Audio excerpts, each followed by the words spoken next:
여러분 의식, 즉 여러분 존재가 지니고 있는 의식을 하느님이라고 믿으십시오. 여러분이 이전까지는 하느님에게 부여했던 속성들을 자신의 것이라고 주장하십시오. 그러면 여러분이 주장한 것들이 드러날 것입니다. 나는 저쪽에 떨어져 있는 어떤 하느님이 아니기 때문에 그대의 손과 발보다 가깝고 그대의 숨결보다도 가깝더라. 나는 존재의 의식입니다. 나는 내가 인식하고 있는 것들이 시작되고 끝을 맞이하는 모든 것입니다. 왜냐하면 세상에 있기도 전에 나는 존재한다. 그리고 세상이 더 이상 존재하지 않을 때에도 나는 존재한다. 아브라함이 있기도 전에 나는 존재한다. 여기서 존재하는 나는 바로 여러분 의식을 말합니다. 다른 사람들에 대해 기대하지 마십시오. 왜냐하면 그들은 여러분의 존재를 비춰줄 뿐이기 때문입니다.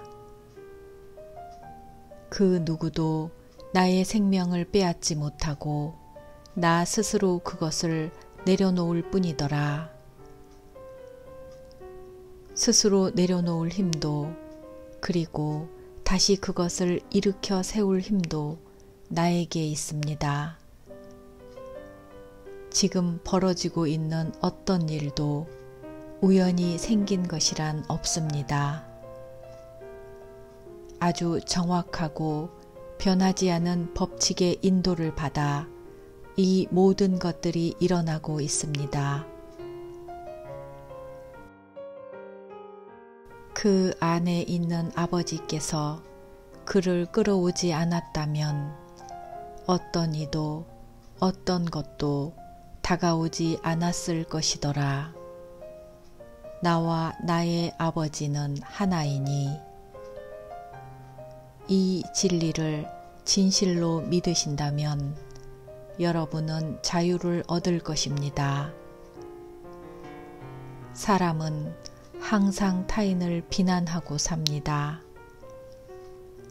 이런 행동은 비난의 원인이 바로 자기 자신이라는 진리를 발견하기 전까지 계속될 것입니다. 의식은 파괴하기 위해서 온 것이 아니라 성취하기 위해서 온 것입니다. 여러분 안에 존재하는 의식은 그 어떤 것도 파괴하지 않고 여러분이 자신에 대해 지니고 있는 모습과 관념들의 생명을 불어넣고 있습니다. 가난한 이가 부자가 되기 위해서는 그가 어떤 환경에 처해 있더라도 자기 스스로를 부유하다고 주장하기 전까지는 불가능할 것입니다. 기적은 의식에 따라올 뿐 그것보다 먼저 일어나지 않습니다. 가난한 의식 속에 사로잡힌 채 가난이 드러내고 있는 한계에 대해서 지속적으로 불평하고 있다면 어리석은 방향으로 인생의 게임을 진행하고 있는 것입니다. 여러분은 과거의 낭비와 결핍의 환경들을 가져왔겠지만 이제는 여러분의 명령만을 기다리고 있는 살찐 송아지, 반지, 그리고 옷들이 있는 높은 수준까지 올라가기로 마음속으로 다짐합니다. 이런 재산을 자기 자신의 것으로 주장할 용기를 가졌을 때 어떤 비난도 주어지지 않았습니다. 오로지 우리가 우리 스스로를 비난하고 있는 상황에 있을 때만이 다른 이들이 우리를 비난할 것입니다. 그가 허락한 것에 대해서 그 자신을 비난하지 않는 자는 행복하더라. 그것은 삶에 있어 비난할 것이란 아무것도 없기 때문입니다. 모든 것이 드러납니다. 여러분 자신을 부자라고 말하든 아니면 가난하다고 말하든 강하다고 말하든 아니면 약하다고 말하든 상관하지 않습니다. 여러분이 스스로의 모습으로 주장한 것에 대해 삶은 그것을 항상 되돌려 줄 것입니다. 옳고 그름에 대한 척도는 오직 우리에게 달려 있습니다. 삶 자체에는 옳고 그름이란 존재하지 않습니다. 원하고 있는 것을 여러분이 받을 자격이 되는지 아니면 받을 자격이 없는지 스스로에게 묻는 것을 멈추십시오. 지금 당신이 원하는 모습이 되었다고 주장한다면 당신 안에서 그 욕망의 형체를 부여받게 될 것입니다. 어떤 이가 굶주렸다면 자연스럽게 음식을 원하게 됩니다. 속박되어 있다면 자유에 대한 욕망이 떠오르는 것은 당연합니다. 여러분의 욕망은 그것 안에 스스로를 펼쳐낼 계획을 지니고 있습니다. 그 상황에 대한 어떤 판단도 내리지 말고 의식 안에서 여러분의 욕망이 있는 곳까지 고양시켜 지금 그것이 이루어졌다고 주장하여 여러분과 욕망을 하나로 만드세요. 여러분 안에 확신이 들어찰 때까지 눈에 보이지 않는 주장에 믿음을 가지세요. 여러분이 주장하고 있는 것, 그 안에 존재하는 확신은 크나큰 선물을 줄 것입니다.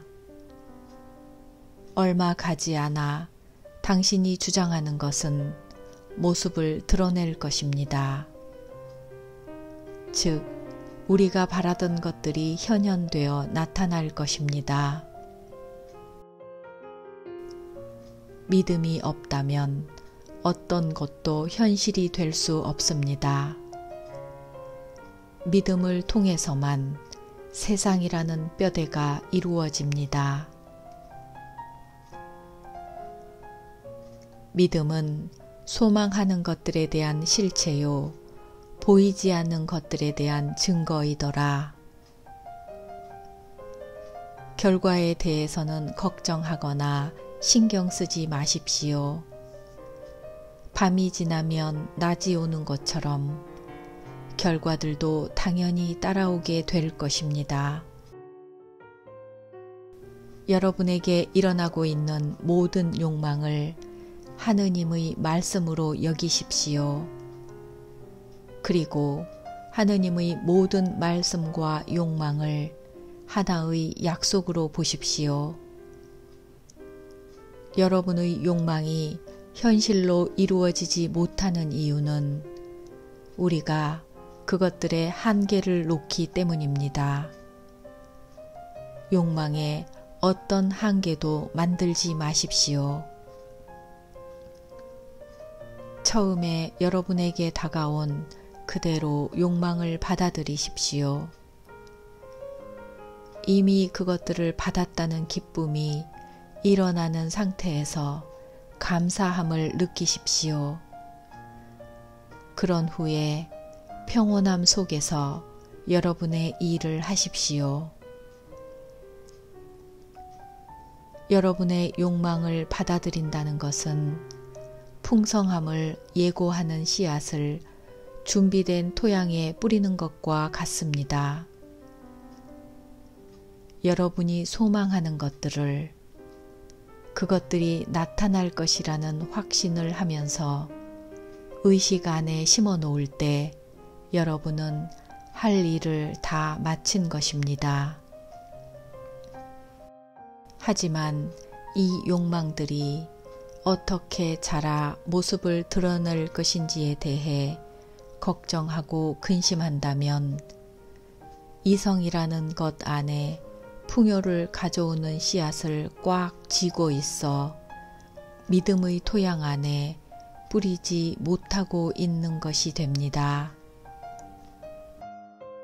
사람들이 그들의 욕망을 제약하는 이유는 눈에 보이는 사물의 배후에 존재하고 있는 법칙인 의식만이 유일한 실체라는 진리를 잊은 채 계속 존재의 외형만을 쫓아 판단하면서 그것들을 실체로 대하기 때문입니다. 외부의 것들은 사람의 의식 안에서 변화가 일어날 때만 사라지게 될 것입니다. 의식만이 유일한 실체이고 모습이 드러난 것은 단지 의식 안에서 여러분이 어떤 것을 인식하고 있는지를 보여주는 거울일 뿐입니다. 하늘나라의 왕국은 여러분 안에 존재하기 때문에 여러분이 구하고 있는 천국과 같은 상태는 의식 안에서만 존재할 뿐입니다.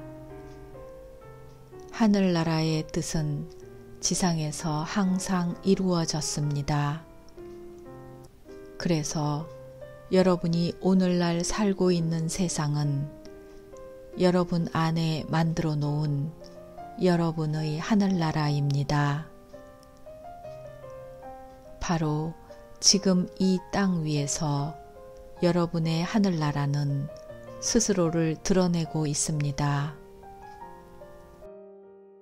하늘나라의 왕국은 진실로 여기에 있습니다.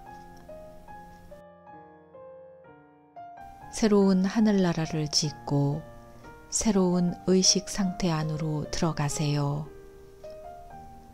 그러면 새로운 세상이 여러분 앞에 모습을 드러낼 것입니다.